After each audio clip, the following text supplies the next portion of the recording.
लोकांना खूप मोठ्या मोठ्या उंचीवर नेऊन त्यांनी सोडलेलं आहे. त्यांच्या प्रत्येक शब्दामध्ये सरस्वती आणि लक्ष्मीचं रूप आहे. या ठिकाणी आपण त्यांना ऐकणार आहोत. त्यासोबतच स्पेक्ट्रम अकॅडमी प्रस्तुत समर यूथ समिटमध्ये पुढे मी स्पेक्ट्रम अकॅडमीचे संचालक आदरणीय सुनील पाटील सर यांना विनंती करेल की त्यांनी व्यासपीठावर यावे.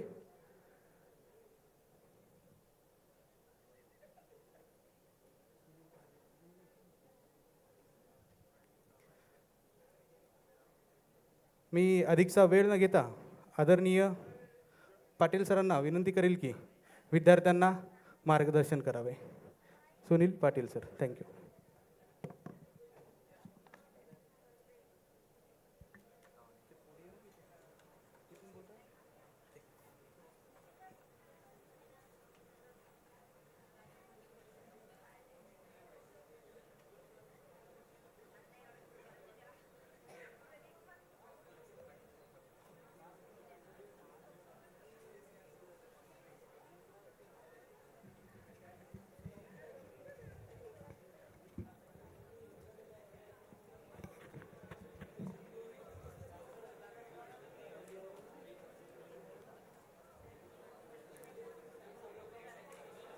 मित्रांनो, सरकारी नोकरी आणि रियालिटी चेक या विषयावरचं हे सत्र आहे.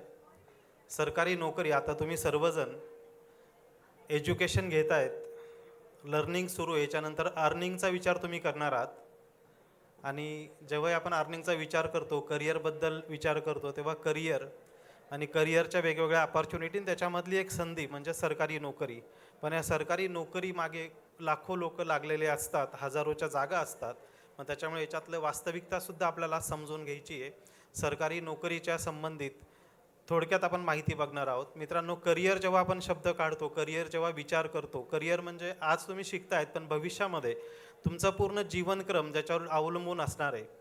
तुम्हाला जी गोष्ट सकाळी उठल्यानंतर जिची ओढ असायला पाहिजे की मी आता ऑफिसला गेलं पाहिजे, मी हे काम केलं पाहिजे, असं काहीतरी क्षेत्र निवडणं की ज्या क्षेत्रात जाण्याची, रोज तिथं काम करण्याची, राबण्याची आणि त्याच्यातून आर्थिक उत्पन्न होणं आणि म्हणजे अर्निंग पण होणं आणि आपल्याला त्या कामाचं समाधान लाभणं, असं कुठलं तरी क्षेत्र ज्याच्यामध्ये आपल्याला पुढची कारकीर्द घडवायची असते त्याला आपण करिअर म्हणतो.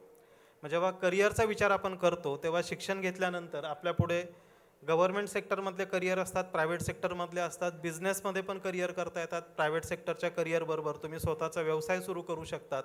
तर करिअरचे अनेक दालनं पुढे खुले असतात. आणि आजच्या युगामध्ये तर टेक्नॉलॉजीमध्ये जे नवीन नवीन डेव्हलपमेंट होत आहेत त्याच्यामुळे बरेचसे करिअर आउटडेटेड होत आहेत आणि नवीन नवीन बरेच करिअर हे उदयाला येत आहेत. जसं digital marketing, social media marketing, तुम्ही आत्ताच कदाचित त्याचा अनुभव घेतला असेल. तर असे करिअरचे नवीन नवीन दालनं आता उदयाला येत आहेत. तर करिअरचा जेव्हा आपण विचार करतो तेव्हा असे वेगवेगळे क्षेत्र जेव्हा असतील तेव्हा करिअर कशामध्ये निवडायचं असं जेव्हा आपल्यापुढे चॉईस असतो तेव्हा काही गोष्टींचा आपण विचार करतो. करिअर निवडताना, करिअरबद्दल विचार करताना आपण ज्या गोष्टीमध्ये करिअर निवडणार आहोत त्याच्यात आपल्याला भविष्य असणार आहे का, की भविष्यात ती गोष्ट आउटडेटेड होऊन जाईल. कारण आपण बऱ्याच गोष्टी पाहिल्या, कोविडच्या आधी काही गोष्टी अस्तित्वात होत्या, कोविडनंतर बऱ्याचशा गोष्टी आउटडेटेड झाल्यात. काही नवीन गोष्टी किंवा नवीन संधी उपलब्ध होत आहेत, अपॉर्च्युनिटीज येत आहेत. मग आपण जेव्हा भविष्याच्या दृष्टीने असा विचार करतो तेव्हा त्या गोष्टीला, त्या करिअरला भविष्यातसुद्धा स्थैर्य असेल का, भविष्यात त्याला स्कोप असेल का, हा पण एक खूप महत्त्वाचा घटक असतो. आणि म्हणून करिअरचा विचार करताना आपण स्टॅबिलिटी जेव्हा बघतो तेव्हा फायनान्शियल स्टॅबिलिटी जेवढी महत्त्वाची असते, आपल्याला त्याच्यातून आर्थिक उत्पन्न मिळालं पाहिजे, भविष्याच्या दृष्टीने स्थैर्य असलं पाहिजे, त्या गोष्टीला भविष्यातसुद्धा तेवढा स्कोप असला पाहिजे. आणि आपण जे काम करणार आहे ज्याच्यातून आपल्याला पैसे कमवायचे आहेत, स्वतःचं अर्थार्जन करायचं आहे, ते करताना त्या कामाला प्रतिष्ठा असली पाहिजे. नाही तर पैसे कमवण्यासाठी अनेक कामं करता येतात पण काही विशिष्ट कामं असतात की ज्याच्यामध्ये प्रतिष्ठा आपली घालवावी लागते आणि आपण पैसे कमवतो. पण असं काहीतरी करिअर करणं की जे काम करताना आपल्याला, जे काम आपण करतो त्याच्यामुळे समाजामध्ये प्रतिष्ठा असेल, ते काम केल्याचं समाधान असेल. आणि मित्रांनो, या सगळ्या गोष्टी जर आपण एकत्र कुठे बघत असू तर ते नक्कीच शासकीय सेवेमध्ये आपल्याला मिळतं. आणि या शासकीय सेवेमध्ये जायचं असेल, शासकीय सेवेतलं करिअर करायचं असेल तर त्याच्यासाठी स्पर्धा परीक्षा एक रस्ता असतो. रस्ता नव्हे तर त्याला आपण राजमार्ग म्हणू शकतो. शासकीय सेवेमध्ये जर तुम्हाला जायचं असेल तर MPSC, UPSC, बँकेच्या परीक्षा, सरळ सेवेच्या परीक्षा, स्टाफ सिलेक्शन कमिशनच्या परीक्षा, रेल्वेच्या असतील, इन्शुरन्सच्या परीक्षा असतील, तर अशा वेगवेगळ्या परीक्षांमधून आपण या करिअरकडे वाटचाल करू शकतो. आणि म्हणून स्पर्धा परीक्षांना करिअरचा राजमार्ग असं सुद्धा म्हटलं जातं. या करिअरचा राजमार्गाचा जेव्हा आपण विचार करतो तेव्हा या स्पर्धा परीक्षांचा आवाक आपल्याला माहिती पाहिजे. स्पर्धा परीक्षेतूनच का करिअर करावं, किंवा एवढे लाखो विद्यार्थी स्पर्धा परीक्षेतून करिअर करण्यासाठी आपली उमेदीचे वर्ष का खर्च करत असतात. ग्रॅज्युएशन नंतर पुण्यासारख्या शहरामध्ये तुम्ही बघाल, इव्हन नागपूर, संभाजीनगर, नाशिक अशा महानगरांमध्ये आजूबाजूच्या जिल्ह्यांमधले विद्यार्थी येतात, 2-2, 4-4 वर्ष त्या ठिकाणी राहतात, क्लासेस लावतात, अभ्यासिका लावतात आणि या स्पर्धा परीक्षांचा अभ्यास करत असतात. आणि याच्यातून काही विद्यार्थ्यांना नक्कीच ती पदं मिळतात आणि त्यांना जी संधी मिळते किंवा त्यांनी जे काही प्लॅनिंग केलं असतं तसं करिअर त्यांना मिळत असतं. पण काही मुलं आपण असे पण बघतो की त्या इच्छित करिअरच्या मार्गावर ते जात नाहीत आणि तिथून कुठेतरी भरकटतात, अपयश येतं आणि अपयशानंतर मग नैराश्य आलं की ते दुसऱ्या कुठल्या तरी क्षेत्रामध्ये पण काही करण्याच्या योग्यतेचे राहत नाही, त्या ठिकाणी पण स्ट्रगल करतात. तर ह्या सगळ्या गोष्टी जर आपल्याला टाळायच्या असतील तर करिअरची सुयोग्य निवड करणं, त्याच्यासाठी आपलं पुढच्या भविष्याची जी वाटचाल आहे पुढच्या 2-3 वर्षाची त्याचे नियोजन करणं, त्याच्यावर अंमलबजावणी करणं, कठोर परिश्रम घेणं, ह्या सगळ्या गोष्टी केल्या तर नक्कीच तुम्ही जे काही ड्रीम करिअर बघतात, मग ते शासकीय सेवेतल्या नोकरीचं असेल किंवा कुठलंही असेल, ते नक्की तुम्ही करिअर अचीव करू शकतात. तर मित्रांनो, स्पर्धा परीक्षेतून जे करिअर मिळतात, स्पर्धा परीक्षातले करिअरची व्याप्ती खूप मोठी आहे. स्पर्धा परीक्षा म्हटलं की फक्त MPSC UPSC नावं आपल्याला माहिती असतात. MPSC पण तशा अनेक परीक्षा घेते, UPSCच्या पण साधारण डझनभर परीक्षा वर्षभरात होत असतात. ज्यांना वाटतं की आपल्याला राष्ट्रीय स्तरावर काम करायचं आहे, अखिल भारतीय स्तरावर एखादं करिअर करायचं आहे, चांगल्या पदावर काम करायचं आहे, अशांसाठी UPSC, staff selection, railway, banking अशा परीक्षा असतात ज्याच्यामध्ये अधिकाऱ्याची अनेक पदं उपलब्ध असतात. आणि ज्यांना वाटतं की आपल्याला आपल्याच महाराष्ट्रामध्ये काम करायचं आहे, तिथंच कर्तृत्व किंवा कारकीर्द घडवायची आहे, मग त्यांच्यासाठी MPSC किंवा सरळ सेवा भरतीच्या परीक्षा उपलब्ध असतात. आणि नियमितपणे दरवर्षी या सगळ्या परीक्षांच्या जाहिराती येत असतात. तुमच्यासारखे अनेक तरुण या जाहिरातींची वाट बघत असतात. त्या जाहिरातींसाठी जाहिरात आली की अप्लाय करतात. काही विद्यार्थी हॉल तिकीट आल्यावर अभ्यासाला सुरुवात करतात, मात्र काही विद्यार्थी अप्लाय करण्यापूर्वीच प्लॅन करतात कुठली परीक्षा द्यायची आहे, त्याचं व्यवस्थित नियोजन करतात, अभ्यास करतात आणि त्यांना त्या परीक्षेतून यश पण मिळालेलं आपल्याला दिसतं. तर स्पर्धा परीक्षा क्षेत्र म्हटलं की त्याच्यामध्ये अशा बऱ्याच गोष्टी आहेत आणि म्हणून या सगळ्या जाणून घेणं आवश्यक आहे. तर मित्रांनो, स्पर्धा परीक्षेमध्ये प्रमुख स्पर्धा परीक्षा UPSC, जी नागरी सेवा परीक्षा भारतभरात घेतली जाते. भारतासारख्या खंडप्राय देशाचं नेतृत्व जर तुम्हाला प्रशासनामधून करायचं असेल तर त्याच्यासाठी UPSCची नागरी सेवा परीक्षा ही भारतातली सगळ्यात टफ एक्झाम समजली जाते. जसे एक IIT ही एंट्रन्स एक्झाम टफ मानली जाते, 12वी नंतरची प्रवेश परीक्षा. CAT ही एक एंट्रन्स एक्झाम आहे, मॅनेजमेंटच्या चांगल्या कोर्सेसला ज्यांना ॲडमिशन घ्यायचं आहे, IIMSला, त्यांच्यासाठीची ती एंट्रन्स एक्झाम आहे. नीट एंट्रन्स एक्झाम आहे. तशी प्रशासनातल्या करिअरसाठीची सगळ्यात मोठी सर्वोच्च पदासाठीची परीक्षा म्हणजे UPSCची नागरी सेवा परीक्षा. या नागरी सेवा परीक्षेतून IAS, IPS, IFS अशा वेगवेगळ्या पदांवर आपली निवड होते. सुपर क्लास 1 अधिकारी म्हणून आपण प्रशासनामध्ये निवडले जातो आणि चांगल्या पदावर चांगले अधिकार आणि पॉवर हे आपल्याला वापरायला मिळतात. आपलं स्वतःची कारकीर्द आपण घडवत असतो, पण त्याच्या माध्यमातून आपल्याला गव्हर्नमेंटच्या पॉलिसी डिसिजनमध्ये सहभाग घेता येतो, पॉलिसी इम्प्लिमेंटेशनमध्ये सहभाग घेता येतो आणि खऱ्या अर्थाने प्रशासनामध्ये एक चांगलं योगदान आपल्याला देता येतं. तर भारतासारखा खंडप्राय देश हा जगाच्या पाठीवर असा कुठलाच देश नाही ज्याच्यामध्ये एवढे प्रांत आहेत, प्रत्येक प्रांताची भाषा वेगवेगळी आहे, प्रत्येक एवढे जाती धर्माचे लोक, वेगवेगळी भाषा बोलणारे लोक, जगाच्या पाठीवर क्वचितच आपल्यासारखा एकच देश असेल की ज्या ठिकाणी एकत्र राहत आहेत.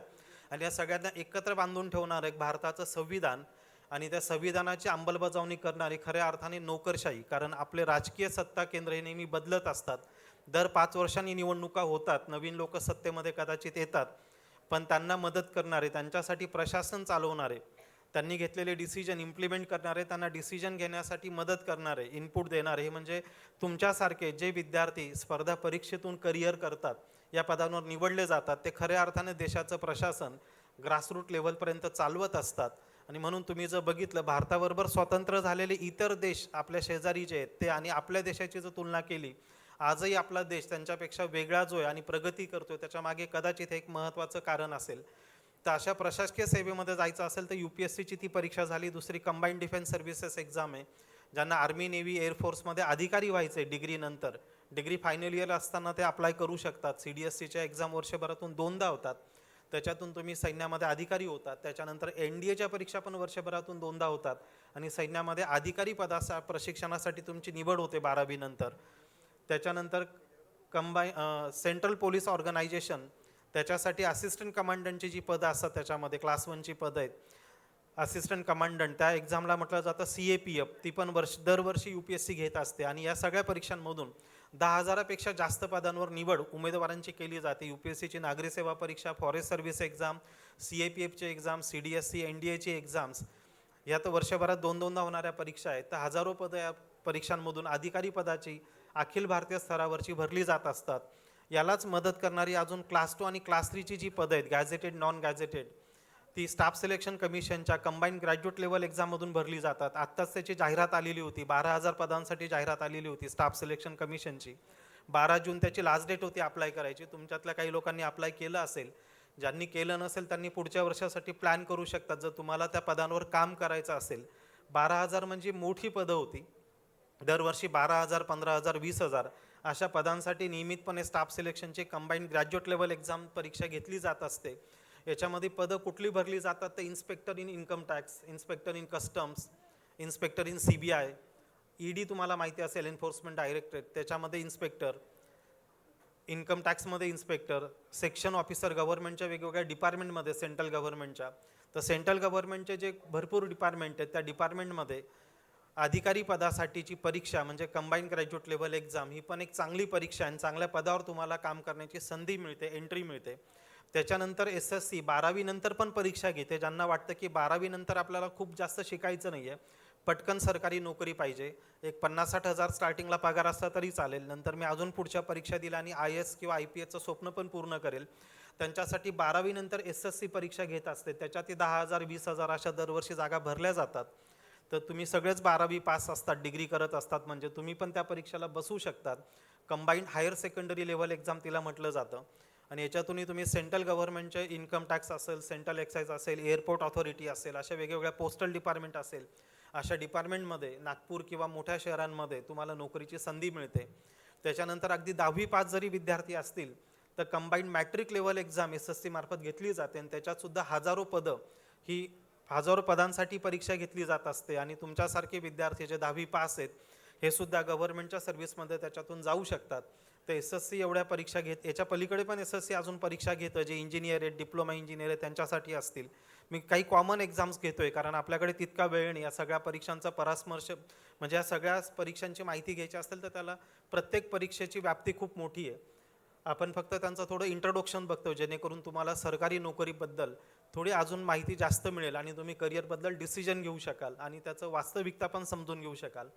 जसं मी तुम्हाला SSC बद्दल सांगितलं तसं रेल्वे एक सेक्टर आहे. इंडियन रेल्वे भारतातला मोठा एम्प्लॉयर आहे, जगातले 2 नंबरचं इंडियन रेल्वेचं नेटवर्क आहे आणि त्याच्यामध्ये पण साधारण 1 लाखापेक्षा जास्त पदं टेक्निकल आणि नॉन टेक्निकल दरवर्षी भरली जात असतात. टेक्निकल म्हणजे जे 10वी पास आहेत, ITI पास आहेत, डिप्लोमा इंजिनियर आहेत, डिग्री इंजिनियर आहेत, त्यांच्यासाठीची पदं असतात टेक्निकल. आणि नॉन टेक्निकल म्हणजे तिकीट क्लर्क असेल, TC असेल, ASM असेल, स्टेशन मॅनेजर असेल, ट्रॅफिक अप्रेंटिस असेल, अशी हजारो पदं साधारण 1 लाखाच्या आसपास दरवर्षी रेल्वेमध्ये पदं भरली जात असतात. आणि आता रेल्वे तर अजून मॉडर्न झालेली आहे, आपल्याकडे बुलेट ट्रेन येऊ घातली आहे, मेट्रो ट्रेन आपल्या नागपूर शहरामध्ये आलेली आहे, कोकण रेल्वे असेल, तर अशा वेगवेगळ्या रेल्वे पण अजून आलेल्या आहेत. तर या सगळ्या रेल्वेंमध्ये 1 लाखापेक्षा जास्त नोकरीच्या संधी दरवर्षी असतात आणि तुमच्यासारखे तरुण त्या संधी मिळवू शकतात. त्याच्या परीक्षा, स्टाफ सिलेक्शनच्या परीक्षा, रेल्वेच्या परीक्षा, बँकिंगच्या आणि इन्शुरन्सच्या परीक्षा, त्याच्यामध्ये प्रवेश करण्यासाठीच्या परीक्षा, ह्या जवळपास 90% सारख्याच सिलेबसच्या असतात. आपण त्याच्याबद्दलही थोडक्यात नंतर बघू. तर रेल्वेनंतर अजून एक मोठा एम्प्लॉयर म्हणजे बँकिंग सेक्टर, ज्याच्यामध्ये तुम्हाला सरकारी नोकरीच्या चांगल्या संधी उपलब्ध असतात. भारतासारख्या मोठ्या देशाला 150 कोटींची लोकसंख्या असणारा देश आणि या ठिकाणी प्रत्येकाचं आधार कार्ड असतं आणि प्रत्येकाचं आधार लिंक बँक अकाउंट असावं असं शासनाला वाटतं. आणि मग एवढ्या लोकांचं जे बँक अकाउंट असेल, त्यांना जर बँकिंगचे ट्रान्झॅक्शन करायचे असतील आणि 24 तास करायचे असतील, आपण 24 तास कधी पण बँकिंग ट्रान्झॅक्शन आजकाल करू शकतो. त्याचं कारण आपली बँकिंग व्यवस्था खूप अपडेटेड असते, नवीन नवीन टेक्नॉलॉजी लगेच अडॉप्ट करते आणि त्याच्यामुळेच तुमच्यासारखे ज्यांना टेक्नॉलॉजी लवकर कळते, मोबाईलचे सारे फंक्शन लगेच ते शिकून घेतात, आत्मसात करतात, वापरतात, असे उमेदवार बँकांमध्ये पाहिजे असतात. आणि बँकांमध्ये पण लाखो नोकरीच्या संधी दरवर्षी उपलब्ध होतात.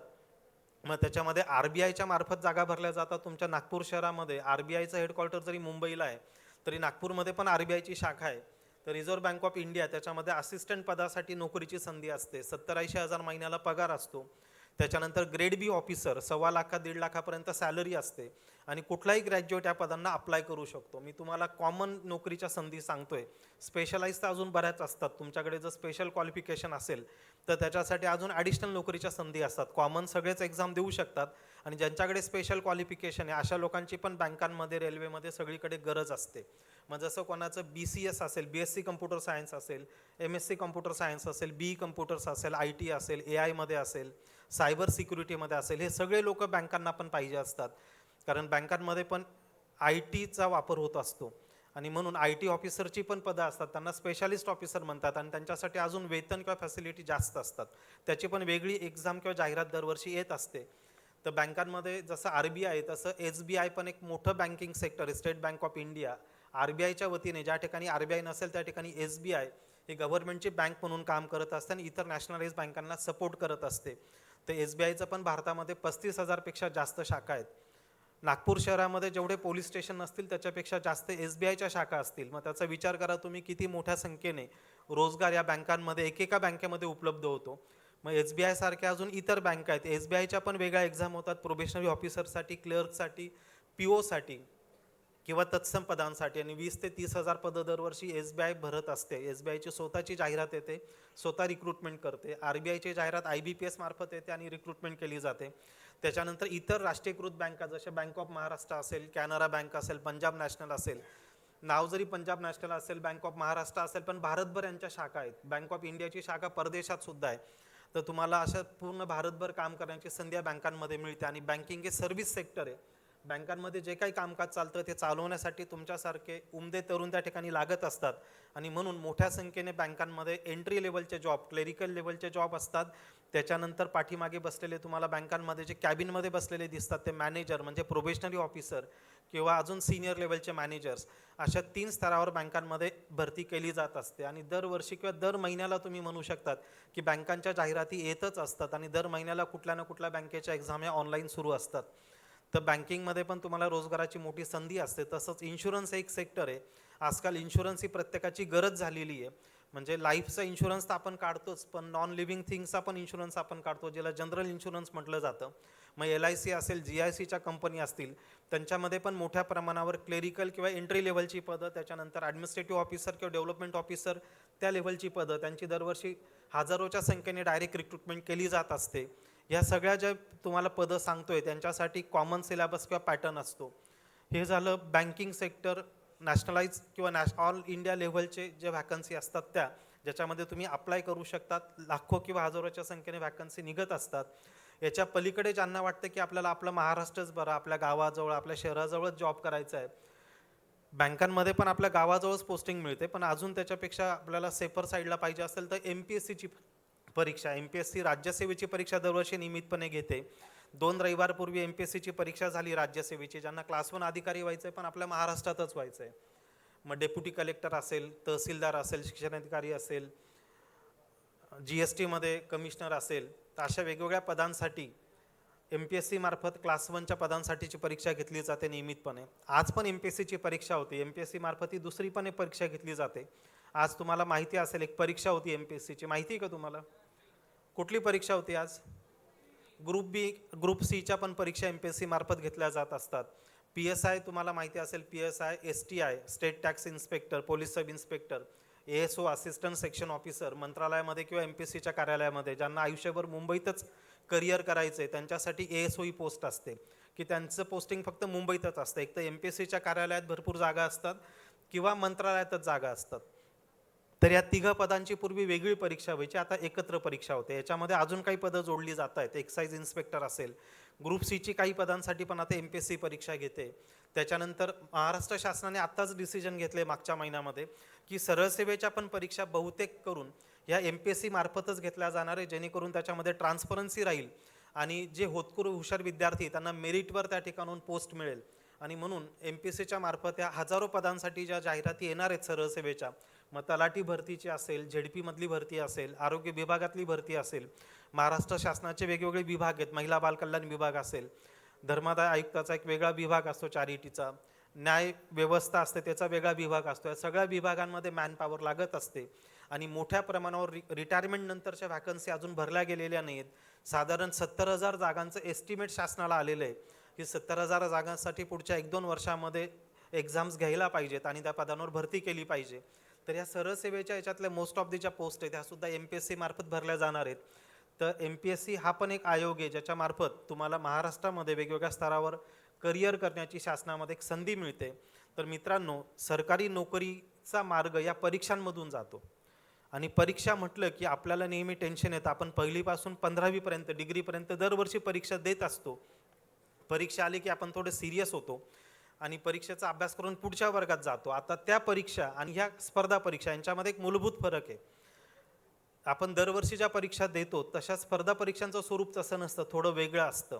आणि या वेगळ्यापणाला जर तुम्ही समजून घेतलं तर स्पर्धा परीक्षांचा अभ्यास हा हार्डवर्क आणि स्मार्टवर्कने केला तर याच्यात यशस्वी होणं, यश मिळवणं खूप काही अवघड नसतं. अगदी ॲव्हरेज विद्यार्थीसुद्धा स्पर्धा परीक्षेमध्ये यशस्वी झालेले आपण बघतो.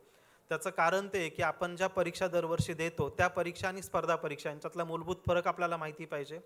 मित्रांनो, आता आपण स्पर्धा परीक्षांचा आवाका बघितला. मी काही नावं फक्त तुम्हाला सांगितले, कुठल्या परीक्षा होतात, कुठल्या पदांसाठी होतात. या परीक्षांसाठी मग आता ही जी पदं आहेत त्यांच्यासाठी ज्या परीक्षा होतात यांना आपण स्पर्धा परीक्षा म्हणतो साध्या शब्दामध्येच. एक तर परीक्षा आणि दुसरी म्हणजे स्पर्धा हे नाव दिले. स्पर्धा म्हटले की मग कोणीतरी जिंकणार, कोणीतरी हारणार. तसं आपल्या पारंपरिक परीक्षा ज्या असतात त्याच्यापेक्षा परीक्षा वेगळ्या आहेत. ह्या रेससारख्या असतात. स्पर्धा परीक्षेमध्ये जेवढी पदं असतात, UPSCच्या नागरी सेवा परीक्षेतून समजा 1200 पदं भरली जाणार आहेत, IAS IPS किंवा वेगवेगळ्या तत्सम केडरमध्ये, तर 10 लाख मुलं अर्ज करतात. 10 लाखातून पहिले 1200 जे येतील, जे रँक होल्डर असतील ते त्या पदावर निवडले जातील आणि बाकीचे रिजेक्शनमध्ये असतील. मग त्यांना परत पुढच्या वर्षी जाहिरात येण्याची वाट पाहावी लागेल, पुन्हा तयारी करावी लागेल.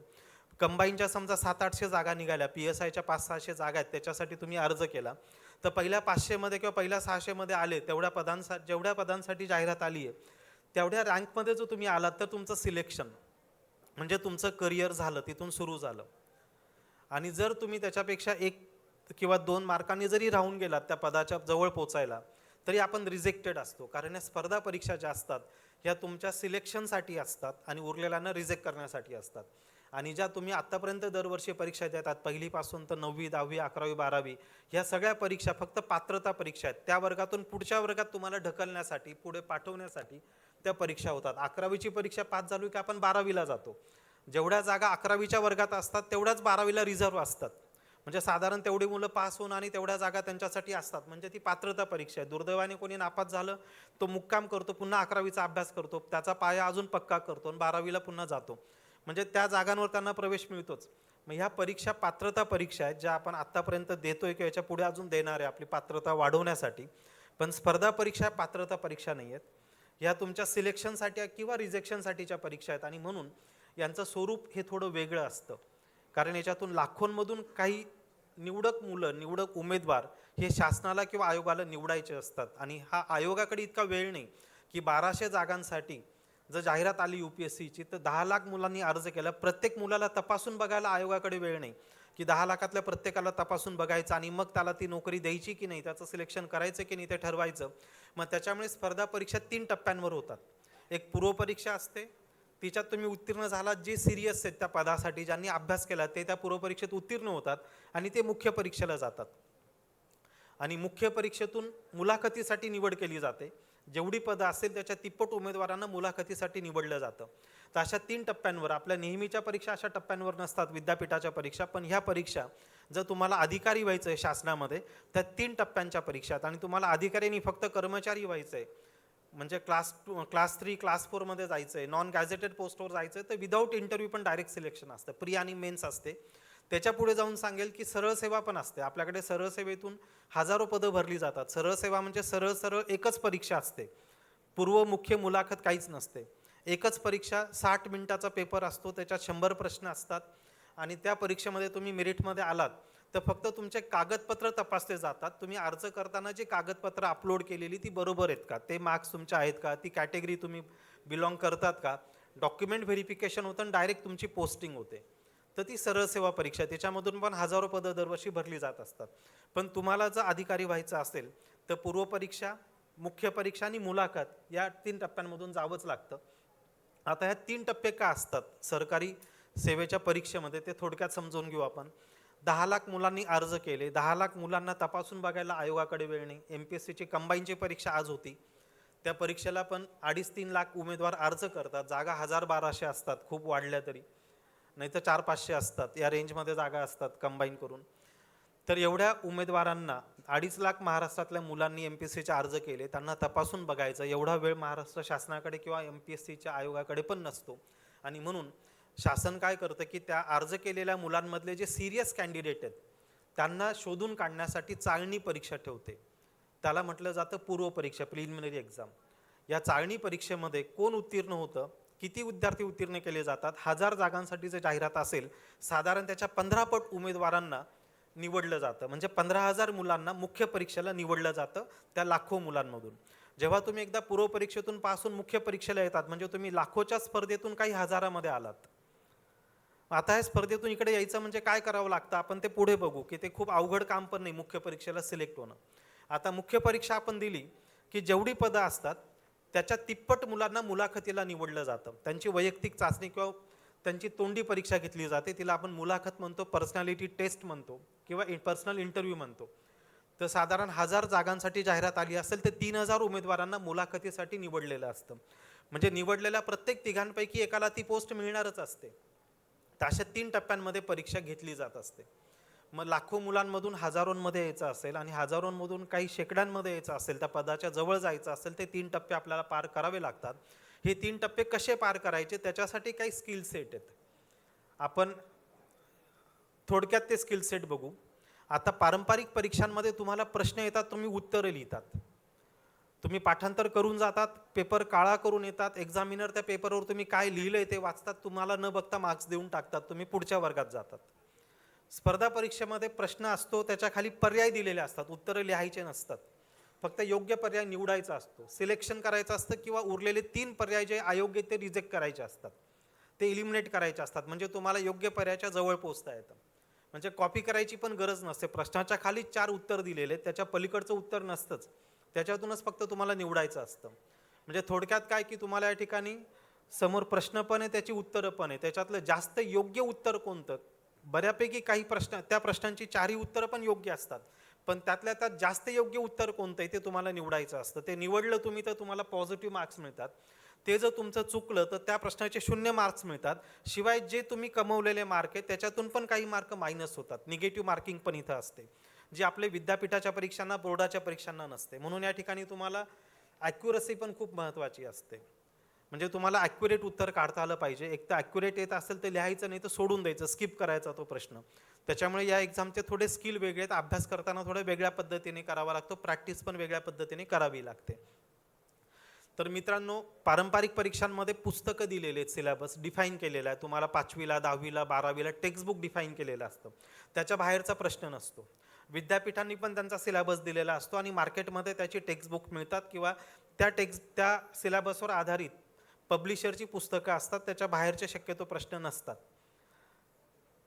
स्पर्धा परीक्षांना सिलेबसची आउटलाईन दिलेली असते, विषय दिलेले असतात, घटक आणि उपघटक दिलेले असतात, पण तो प्रश्न किती खोलीवर येईल, त्याची डेप्थ किती असेल हे दिलेलं नसतं आणि ते तुम्हाला समजून घ्यावं लागतं. तिथं तुमचं खरं स्किल असतं.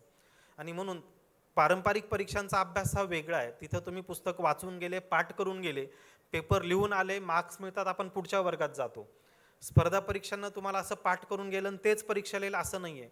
तुम्हाला परीक्षेला येईल ते विचार करून उत्तर काढायचं. इथं तुम्हाला नॉलेज किती आहे त्याच्यापेक्षा नॉलेजचं ॲप्लिकेशन करता येतं का, तुम्ही जो काही अभ्यास केला आहे, ज्या काही संकल्पना तुम्हाला कळलेल्या आहेत, जे तुम्ही नॉलेज गेन केलं आहे, जी इन्फॉर्मेशन तुम्हाला माहिती आहे, ती इंटरप्रिट करता येते का आणि योग्य उत्तर, योग्य पर्याय तुम्हाला दिलेल्या उत्तरांमधून निवडता येतो का. मग नॉलेजपेक्षा ॲप्लिकेशन ऑफ नॉलेजवर आधारित प्रश्न, ज्ञानाचं उपयोजन करणारे प्रश्न स्पर्धा परीक्षांमध्ये जास्त असतात. शिवाय विचार करून उत्तरं काढावे लागणारी प्रश्न असतात. इकडे पाठांतर करून उत्तरं लिहायची असतात. पारंपरिक परीक्षा ज्या आहेत विद्यापीठाच्या, बोर्डाच्या, याच्यामध्ये एक तर अभ्यास करून जायचं, संकल्पना समजून घ्यायच्या, नाही समजल्या तरी काही मुलं पेपरच्या आदल्या दिवशी पाठांतर करतात, दुसऱ्या दिवशी पेपरवर लिहून येतात, तिसऱ्या दिवशी विसरून पण जातात. निकालापर्यंत सगळे विसरून गेलेले असतात, काय पाठ केलं होतं, काय पेपरला लिहिलं होतं, पण निकालामध्ये त्यांना चांगले मार्क्स असतात. कारण ती परीक्षा तुमचे मेमरीची टेस्ट असते. काहींची शॉर्ट टर्म मेमरी चांगली असते, पेपरच्या 2-4 तास आधी 2-3 दिवस आधी पाठ केलं, पेपरला लिहून येतात, विसरून जातात, नंतर मार्क्स चांगले मिळतात. काही वर्षभर घासत राहतात, वाचत राहतात, तेव्हा कुठे परीक्षेमध्ये लिहितात आणि पुढच्या वर्गामध्ये जातात, पास होतात. स्पर्धा परीक्षांना दोघं स्किल लागत नाही. स्पर्धा परीक्षांचं स्वरूप मी सांगितलं, प्रश्न असतो, त्याच्या खाली पर्याय असतात, तुम्हाला फक्त योग्य पर्याय निवडायचा असतो, पाठांतर करून जायचं नसतं. पर्याय निवडताना पण प्रश्न अशा पद्धतीचे असतात की तुम्हाला नॉलेजपेक्षा त्याचं उपयोजन जास्त डिमांड केलं जातं. लॉजिक, तुम्ही विचार करून उत्तर काढू शकतात का, ते बघितलं जातं. आता हे कसं कळेल तुम्हाला, जेव्हा तुम्ही या स्पर्धा परीक्षांचा अभ्यास कराल. जेव्हा आज झालेला पेपर, आज ज्या मुलांनी तुमच्यातली कंबाईनची परीक्षा दिली असेल, पुढच्या वर्षी ज्यांना कंबाईनचा पेपर द्यायचा आहे, ज्यांना वाटतं की मी PSI व्हावं, स्टेट टॅक्स इन्स्पेक्टर व्हावं, मंत्रालयात सेक्शन ऑफिसर व्हावं, मग त्यांनी आजचा पेपर बघायचा. आज जो पेपर झाला किंवा मागच्या वर्षी पण असाच पेपर झाला आहे, मागच्या 3-4 वर्षातले पेपर बघायचे. ज्या विषयाचा अभ्यास तुम्हाला सुरू करायचा आहे त्याचा आवाका लक्षात घ्यायचा. समजा एखादा विषय 1857चा उठाव, इतिहासामधला विषय, की याच्यावर सगळ्याच परीक्षांना प्रश्न असतात, भारताच्या इतिहासामध्ये अगदी महत्त्वाचा घटक आहे. 1857च्या उठावाला PSI किंवा STIच्या पूर्व परीक्षेला कसा प्रश्न आला, मुख्य परीक्षेला कसं प्रश्न आला, त्याचे उत्तरं काय दिलेले होते, त्याच्यातलं योग्य उत्तर कोणतं होतं. तुम्ही जर एकदा PYQचा अभ्यास केला, प्रिव्हियस इयर क्वेश्चन जर बघितले, पूर्वी कसे प्रश्न आयोगाने विचारले कुठल्याही घटकावर, मग विज्ञानामधला घटक असेल, चालू घडामोडींचा घटक असेल, मग तुम्हाला त्या प्रश्नाचा आवाका जर लक्षात आला तर अभ्यासाची दिशा आपोआप स्वतःला मिळते. मग जेव्हाही तुम्ही इतिहास वाचायला घ्याल तेव्हा तुम्ही वाचताना आपोआप पेन पेन्सिल घेऊन बसतात आणि अंडरलाईन करायला लागतात.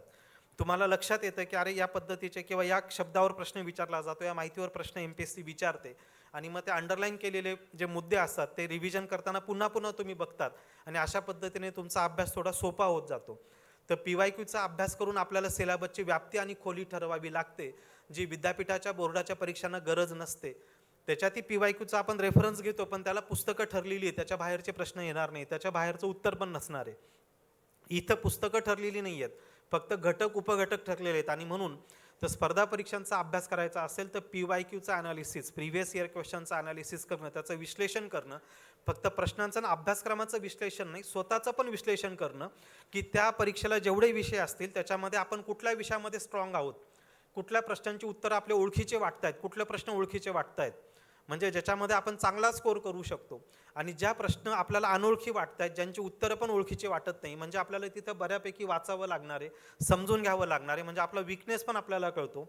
मग जिथं आपली स्ट्रेंथ आहे, जे सोपं वाटतं त्याच्यामध्ये जास्तीत जास्त स्कोर करणं, आणि जे अवघड वाटायला वर्षभराचं नियोजन करणं, त्या विषयाची अगदी बेसिकपासून तयारी करणं. मग 8वी 9वी 10वी 12वी पर्यंतची पुस्तकं, त्या कन्सेप्ट, मग अर्थशास्त्राच्या असतील, विज्ञानाच्या असतील, इतिहास असेल, ते अगदी सोप्यापासून अवघडापर्यंत असं जर तुम्ही समजून घेतलं तर तुम्हाला PYQच्या अभ्यासावरून दिशा कळते अभ्यासाची, आणि या स्पर्धा परीक्षांचा अभ्यास सोपा होऊन जातो. तर मित्रांनो, स्पर्धा परीक्षांचा अभ्यास करायचा तर PYQचा अभ्यास करा, स्वतःचं विश्लेषण करा, स्वतःच्या स्ट्रेंथ आणि वीकनेस अनालाइज करा आणि अभ्यासाला सुरुवात करा. अभ्यासाचं योग्य नियोजन जर तुम्ही केलं तर तुम्ही या परीक्षेमध्ये सहज यशस्वी होऊ शकतात. हार्डवर्कला स्मार्टवर्कची जोड तुम्हाला द्यावी लागेल. त्याच्यासाठी तुमचे जे सिनियर्स आहेत, ज्यांनी या स्पर्धा परीक्षा क्रॅक केल्या आहेत, ज्यांच्या पदावर निवड झाली, त्या सक्सेस स्टोरी तुम्ही रेफर करा, त्यांच्याशी संवाद साधा. यूट्यूबला त्यांचे व्हिडिओज असतात. आपले स्पेक्ट्रम अकॅडमीचे पण अनेक विद्यार्थी दरवर्षी या प्रत्येक परीक्षांमध्ये यशस्वी होतात. त्यांचे स्वतःचे मॉक इंटरव्ह्यू असतील, त्यांचे टेस्टिमोनियल्स आपल्या यूट्यूब चॅनलला स्पेक्ट्रम अकॅडमी नावाने सर्च केलं तर असे 2.5 लाख विद्यार्थी तुमच्यासारखे तिथं फॉलो करतात. तुम्हाला ते सक्सेस स्टोरी दिसतील. मग अगदी UPSCतून क्लास 1 झालेले विद्यार्थी असतील किंवा पोलीस भरतीचा विद्यार्थी असेल, त्यांनी कसं स्वप्न पाहिलं, कसा अभ्यास केला, कसा तो तिथपर्यंत पोहोचला.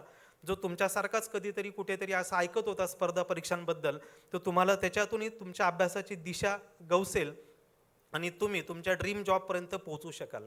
तर मित्रांनो, स्पर्धा परीक्षा हे एक मुरुगजळ काही लोक म्हणतात की त्या फील्डची क्रेज असते, पदाची क्रेज असते म्हणून आपण अभ्यासाला लागतो, पण वास्तविकता आपण म्हणजे लक्षात ठेवायची आणि भानावर राहून जर अभ्यास केला तर स्पर्धा परीक्षेत यश मिळवणं सोपं आहे. फक्त मी अजून 2 गोष्टी पुढच्या अशा सांगेल की जेव्हा तुम्ही स्पर्धा परीक्षांचा अभ्यास करतायत 2 किंवा 3 वर्ष स्पर्धा परीक्षांना द्यायची, त्याच्यापेक्षा जास्त लागत असतील तर समजायचं आपण कुठेतरी कमी पडतोय आणि मग प्लॅन बी तयार ठेवायचा की आपलं जे काही चांगलं स्किल असेल, ज्या विषयावर आपली मास्टरी असेल, जे कौशल्य आपल्याकडे असेल नसेल तर आत्मसात करायचं आणि त्याच्यात आपलं करिअर शोधायचा प्रयत्न करायचा. एक 2-3 वर्षापेक्षा 4 वर्षापेक्षा जास्त वेळ स्पर्धा परीक्षांना द्यायचा नाही. मग प्लॅन बीवर काम करायचं आणि एक मर्यादित कालावधीमध्ये जर तुम्ही टाईम फ्रेममध्ये मेहनत घेतली तर सक्सेस मिळतो. तर अशा पद्धतीने स्पर्धा परीक्षेतून करिअर करण्याच्या संधी तुम्हाला उपलब्ध असतात. स्पर्धा परीक्षेचा तुम्ही नुसता अभ्यास जरी केला तर एक उत्तम नागरिक तुम्ही घडतात आणि कुठल्याही क्षेत्रामध्ये तुम्ही करिअर करायला गेलात तर नक्कीच त्या ठिकाणी स्वतःचा ठसा उमटवू शकतात. स्पर्धा परीक्षेतून एक तर करिअर कराल आणि करिअर जर नाही झालं तिकडे तर ज्या कुठल्या क्षेत्रामध्ये तुम्ही करिअर प्लॅन बी आखाल त्या ठिकाणी तर नक्कीच यशस्वी व्हाल. अशी आमचे स्वतःचे अनुभव आहेत आमच्या विद्यार्थ्यांचे. तर तुम्हाला सर्वांना स्पर्धा परीक्षेसाठी कुठलंही गायडन्स लागलं तर स्पेक्ट्रम अकॅडमीची सीताबर्डीमध्ये शाखा आहे, झाशी राणी चौकामध्ये. महाराष्ट्राच्या प्रत्येक मोठ्या शहरांमध्ये, नाशिक असेल, पुणे असेल, संभाजीनगर असेल, कोल्हापूर असेल, जळगाव, धुळे असेल, अशा सगळ्या शहरांमध्ये आमच्या शाखा आहेत. ऑनलाईनसुद्धा आमचा प्रेझेन्स आहे, ऑनलाईन ऑफलाईन कोर्सच्या माध्यमातून, यूट्यूबच्या माध्यमातून. रेडिओ MPSC गुरु म्हणून आम्ही एक मोफत इंटरनेट रेडिओ, भारतातला पहिला शैक्षणिक रेडिओ सुरू केला आहे की अनेक विद्यार्थी तो ऐकतात आणि ऐकून अभ्यास करतात. प्रवास करताना असेल, वॉकिंग करताना असेल, गृहिणी स्वयंपाक करताना असतील. आणि ब्लाइंड विद्यार्थ्यांचे आम्हाला फोन येतात की त्यांनी रेडिओ ऐकून MPSCची पोस्ट काढली. तर तुमच्यासारख्या विद्यार्थ्यांना मदत करायला स्पेक्ट्रम अकॅडमी तत्पर आहे. तुम्ही कुठल्याही ठिकाणी आमच्या प्लॅटफॉर्मला व्हिजिट द्या, ब्रांचला व्हिजिट द्या आणि स्पर्धा परीक्षांबद्दल इत्थंभूत माहिती पाहिजे असेल, गायडन्स पाहिजे असेल तुम्हाला मिळेल. तर तुम्हाला स्पर्धा परीक्षेतून करिअर करण्यासाठी मी शुभेच्छा देतो. धन्यवाद.